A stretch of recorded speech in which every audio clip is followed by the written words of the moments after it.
Kemudian lanjutan daripada muzakarahan kita, yaitu bacaannya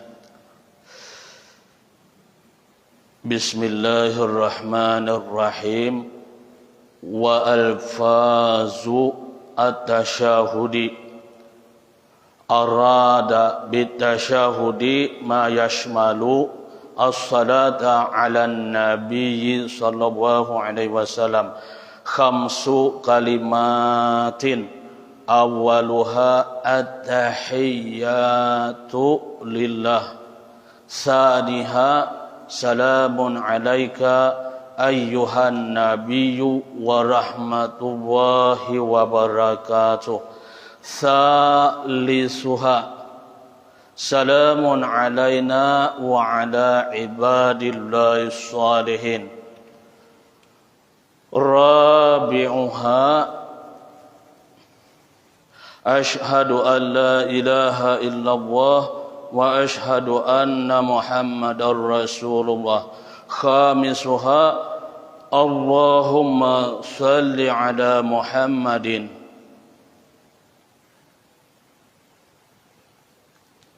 Sini dululah. Nah, jadi lanjutan daripada muzakarahan kita, yaitu mengenai masalah lafaz tasyahud, bacaan tasyahud lah. Nah, jadi bacaan tasyahud itu ada lima kalimat, 5 lafaz, 5 bacaan. Nah, jadi di antara yang 5 itu awaluha, nah yang pertama yang nomor 1 lah. Nah, tahu kalau bacaan tasyahud kayaknya ada. Yang pertama at-tahiyyatu lillah. Nah, itu yang pertama. Nah, yang pertama itulah lafaznya. Kemudian yang kedua saniha salamun alaika ayyuhan nabiyyu wa rahmatullahi wa barakatuh. Nah, yang kedua lafaznya, bacaannya salamun alaika ayyuhan nabiyyu wa rahmatullahi wa barakatuh. Yang kedua salisuha salamun alaina wa ala ibadillahis salihin. Nah lah, ini yang ketiga nih, yang ketiga salamun alaina wa ala ibadillahis salihin. Rabi'uha, yang keempat asyhadu an la ilaha illallah wa ashhadu anna muhammadar rasulullah. Yang keempat. Kemudian khamisuha Allahumma salli ala muhammadin. Nah, wa huwa al-wajibu. Nah, jadi lafaz bacaan-bacaan yang disebutkan tadi, yang kita baca 1 sampai 5 kalimah tadi, itu al-wajibu, yaitu wajib. Kada boleh itu kada terbaca di dalam sembahyang, di dalam tasyahud yang akhir itu. Nah, yang 5 itu nang wajib. Selain daripada yang itu disunahkan saja membacanya.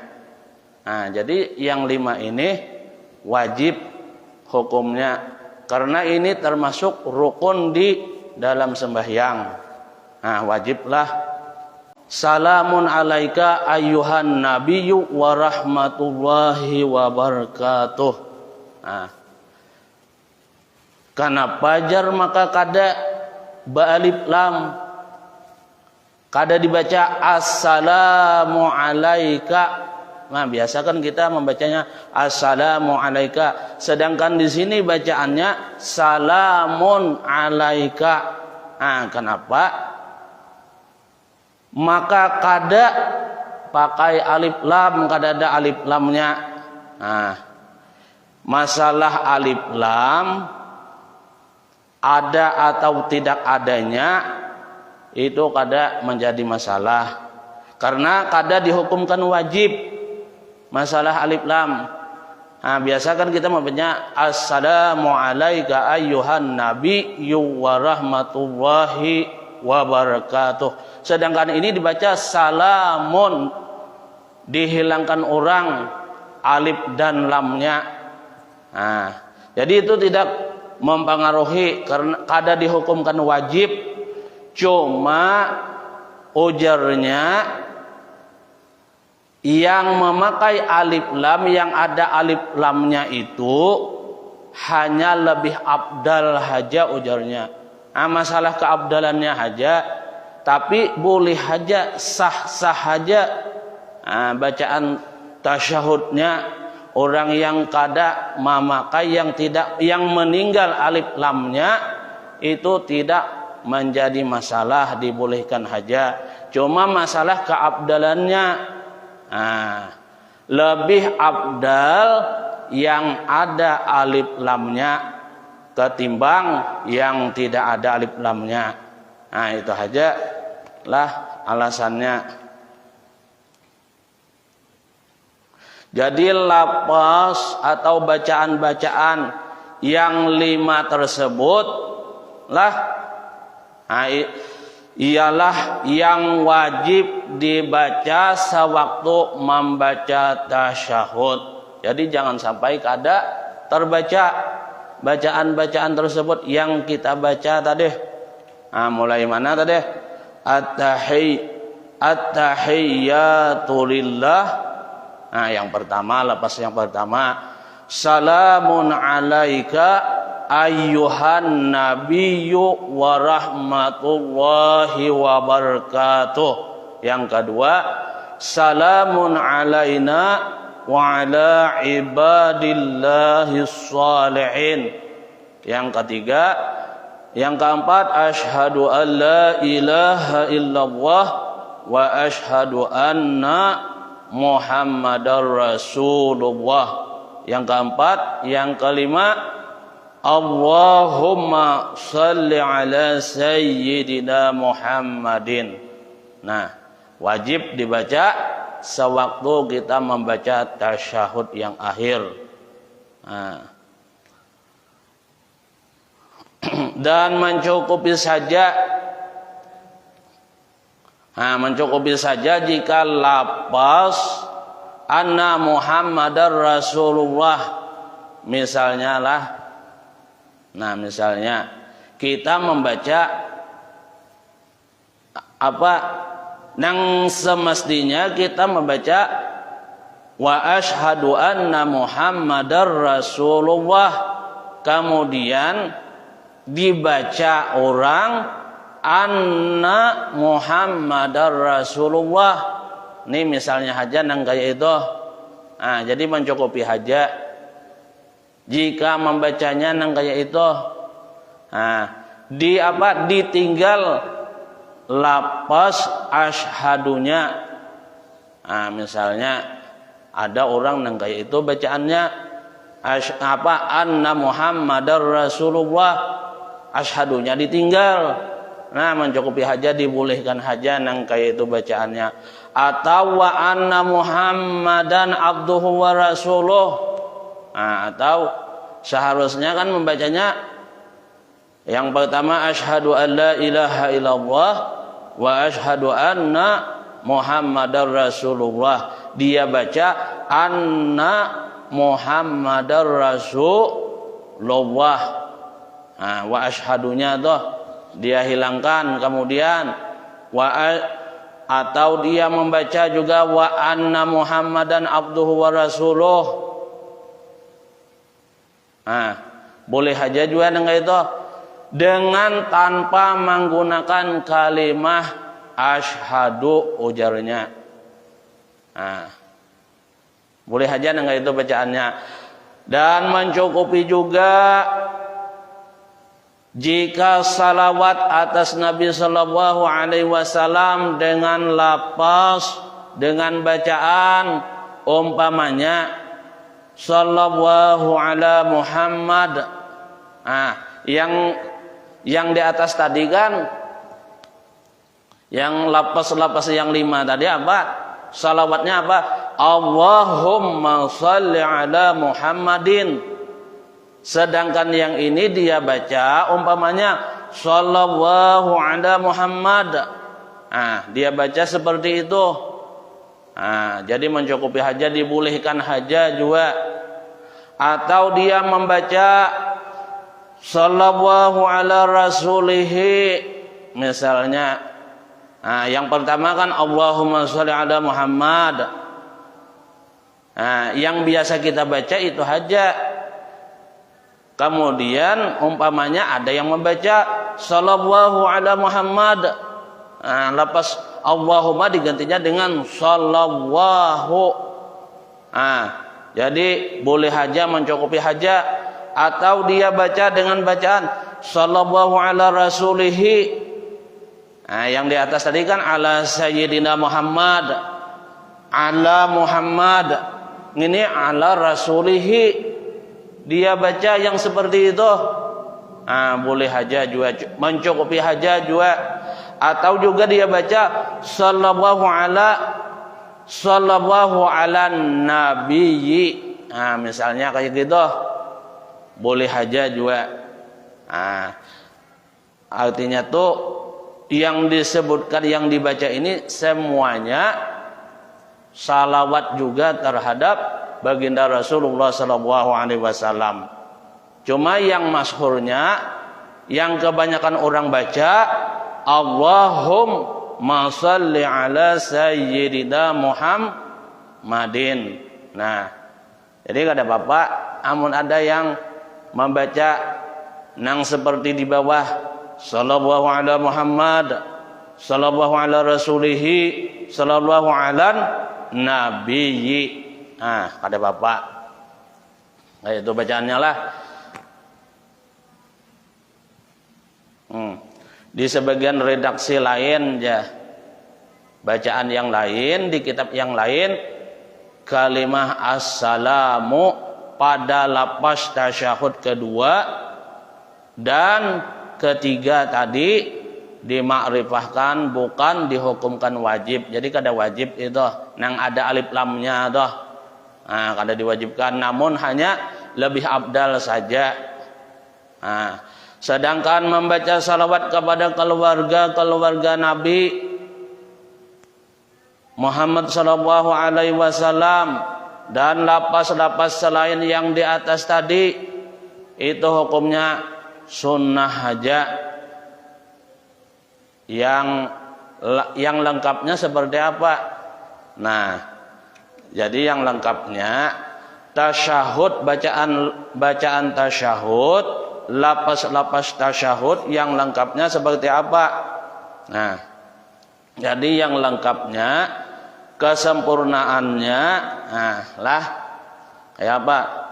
Yaitu at-tahiyyatul mubarakatus salawatut tayyibatu lillah.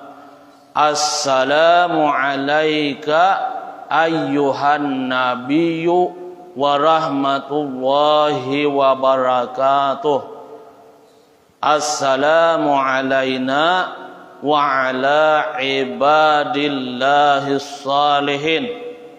Ashhadu an la ilaha illallah wa ashhadu anna Muhammadar Rasulullah. Allahumma salli ala Muhammad wa ala ali sayyidina Muhammad kama sallaita ala Ibrahim wa ala ali sayyidina Ibrahim wa barik ala sayyidina Muhammad wa ala ali sayyidina Muhammad kama barakta ala sayyidina Ibrahim wa ala ali sayyidina Ibrahim fil alamina innaka Hamidum Majid. Nah, itu kesempurnaan bacaannya. Lah, yang wajibnya ya yang 5 tadi. Nah, itu jangan kada sampai terbaca yang 5 macam tadi. Nah itu kesempurnaannya ya yang seperti barusan dibaca tadi. Habis masalah tasyahud. Kemudian lagi ini pembagian fardu di dalam sembahyang. Fardu di dalam sembahyang.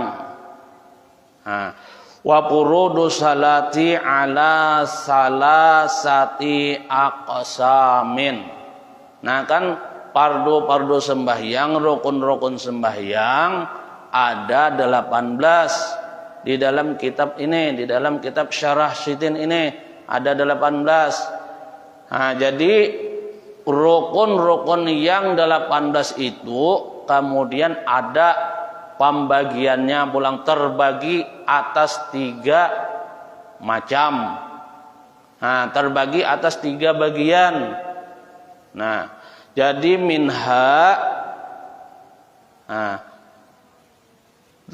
setengah daripada yang 3 bagian itu mahwa qalbiyun. Adalah rukun qalbi. Di antara yang 3 itu kan ada 18 kemudian terbagi 3 pulang. Jadi di antara yang 3 ini rukun qalbi namanya. Rukun qalbi ma huwa lisaniyun.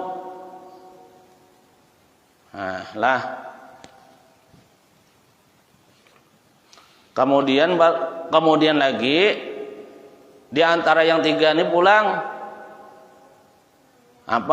yaitu rukun lisani pulang. Kemudian lagi wa minha ma huwa badaniyun. Kemudian di antara yang 3 ini pulang ada rukun badani namanya. Yang pertama rukun kalbi, yang kedua rukun lisani, yang ketiga rukun badani.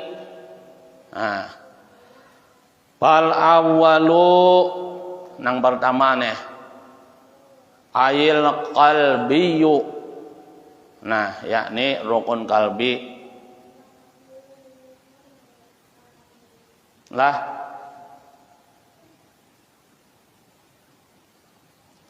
Jadi yang namanya rukun kalbi ini apa? An-niyatu. Kenapa niat dinamakan rukun kalbi?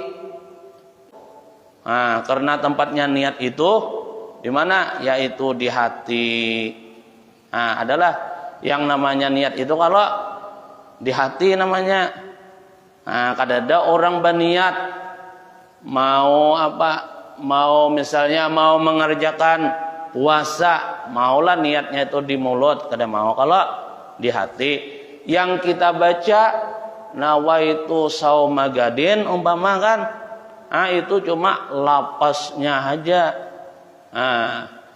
Nawaitu saumagadin, sedangkan hatinya mengucapkan sengaja aku mengerjakan puasa. Itu hatinya niat di hati. Jadi jangan niat di mulut.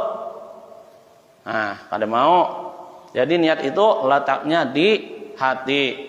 Wanutku biha, jadi menuturkan membaca niat itu. Membaca niat itu hanya saja sunnatun haja, disunatkan haja.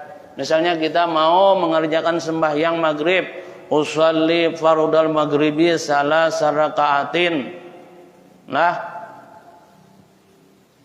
imaman lillahi ta'ala, misalnya aku sembahyang tuh nawaitu usolli fardal maghribi, itu cuma disunahkan aja itu membacanya tuh. Yang di dalam hati itu nang diwajibkan. Jadi wanut biha, mengucapkan membaca niat itu hanya saja sunnah aja. Jadi yang tadi yang pertama kalau rukun kalbi. Yang namanya rukun kalbi itu yaitu niat. Kemudian wasani, yang kedua ayil lisani. Jadi rukun lisani nang diperlakukan oleh mulut. Jadi kan yang namanya rukun lisani yaitu takbiratul ihram. Yang mengucapkan Allahu Akbar. Itu takbiratul ihram itu namanya rukun lisani. Kemudian lagi itu di mulut kalau andaknya. Rukun lisani takbiratul ihram itu termasuk rukun lisani. Wa qiraatul fatihati, itu juga rukun lisani. Wa tasyahudu fil julusil akhiri, membaca tasyahud pada duduk yang akhir itu juga termasuk rukun rukun lisani. Karena itu dilapaskan, karena itu dibaca takbiratul ihram. Jadi membaca, diucapkan. Wa qiraatul Fatihah, itu rukun lisani, karena itu mulut yang mengucapkan, mulut yang membaca. Jadi dinamakan itu rukun lisani. Wa tasyahudu fil julusil akhiri, membaca tasyahud pada duduk yang akhir, itu juga rukun lisani karena mulut yang membacanya, mulut yang mengucapkannya. Jadi dinamakan rukun lisani. Wassalatu ala nabi sallallahu alaihi wasallam fihi, dan membaca salawat atas Nabi sallallahu alaihi wasallam pada tasyahud yang akhir, itu rukun lisani karena mulut yang membaca salawat atas Nabi. Wa taslimatul ula, mengucap salam yang pertama juga termasuk rukun lisani, karena dengan mulut kalau mengucapkan salam itu, jadi kada boleh kada dilapaskan. Jadi dengan dibaca salam itu. Amun kada berbunyi bang, kada boleh. Tasyahud kada berbunyi, nggak ada suaranya, kada boleh. Salawat atas Nabi pada tasyahud yang akhir tidak ada suaranya, tidak boleh. Membaca Fatihah tidak ada suaranya, kada boleh juga. Kemarin sudah tuh dibacakan. Habis sudah. Kemudian lagi bagian yang ketiga, wasalisu ail badaniyu. Yang ketiga yaitu rukun badani. Yang ketiga rukun badani. Rukun kalbi, rukun lisani, rukun badani. Sisa rukun selain dari rukun kalbi dan lisani di atas tadi, yaitu sisanya rukun selain daripada rukun kalbi dan lisani. Jadi sisanya jadi inilah kan rukun sembahyang ada 18. Ada 18. yang ada 6. Nih yang disebutkan ini 6 sudah rukunnya. Jadi sisanya 12 lagi. Jadi yang 12 itu apa-apa yang 12 selain daripada yang disebutkan ini nah. Apa-apa selain daripada yang disebutkan ini. Yang disebutkan ini ada 6 bagian sudah. Nah, sisanya ada 12. Nah, coba kita cari gina. Apa-apa yang 12 itu? Nah, di antaranya yang 12 itu tumak ninah. Nah, ya kalau tumak ninah. Nah, rokok, rukun badani juga. Sujud, rukun badani juga. Tumak ninah, maka rokok ada tumak ninahnya, sujud ada tumak ninahnya. Nah, itu diantaranya yang 12 itu. Nah, habis sudah masalah apa pardo sembahyang dan bagian-bagiannya.